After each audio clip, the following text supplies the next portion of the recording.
Ipinagbabawal na ang mga pagsasara at pagkumpuni ng kalsada sa North Luzon Expressway o NLEX simula ngayong araw.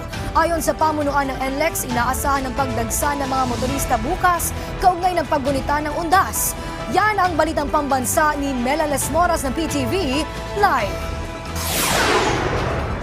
Princess, sa mga puntong ito ay maluwag pa naman ang sitwasyon dito sa may bahagi ng Balintawak Toll Plaza sa North Luzon Expressway, pero bukas inaasahan na nga ang pagdagsa ng mga motorista. Mula kaninang umaga may mga pailan-ilan ng bumabiyahe paprobinsya para sa paggunita ng undas. Sabi ng mga nakausap nating motorista, umiiwas sila sa inaasahang buhos ng mga motorista kaya't bumayahe na sila ngayon. Tingin nila, mas ligtas na rin bumiyahe habang mas maaga ngayong may panibago na namang bagyo na binabantayan sa bansa. Ayon kay NLEX Traffic Operations Head Robin Ignacio, mula sa daily average volume ng mga motorista rito sa NLEX na 330,000, inaasaang tataas yan ng 10% o nasa 360,000 ngayong panahon ng undas. Pagtitiyak niya, nakahanda naman sila sa anumang sitwasyon at may mga patakaran na rin silang inihanda para sa mas maginhawang biyahe sa expressway. Narito ang bahagi ng kanyang pahayag. No road work, no closure po tayo umpisa today. Hanggang November 4, wala na po tayong mga pagkukumpuni. So open na po lahat yung ating lanes.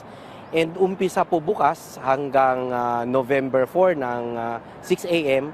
6 a.m. tomorrow hanggang November 4, 6 a.m. meron po tayong implement na free towing para sa mga class 1 to the nearest exit.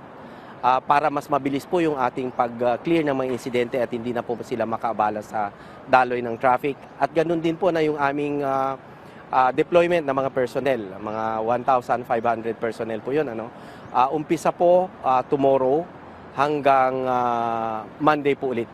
From patrol, incident response team natin, security, mga incident response teams at saka mga lane assist natin dito sa mga plaza. So nakahanda po kami sa NLEX. Princess, sa mga puntong ito ay talagang maayos naman yung sitwasyon pa dito sa NLEX at paalala sa ating mga kababayan, doble ingat sa mga puntong ito nga, Princess, no? Naku, umaambon na dito sa NLEX at sabi nga ni Sir Robin Ignacio ng NLEX Traffic Operations Department, talagang todo ingat din yung kanilang pinapayo sa mga motorista at hanggat maaari, siguraduhin na may load yung mga RFID para talagang bago bumiyahe ay wala ng hassle. Nananatili namang meron pa rin mga cash lanes dito para sa iba pang mga motorista. Princess? Maraming salamat, Mela Lesmoras.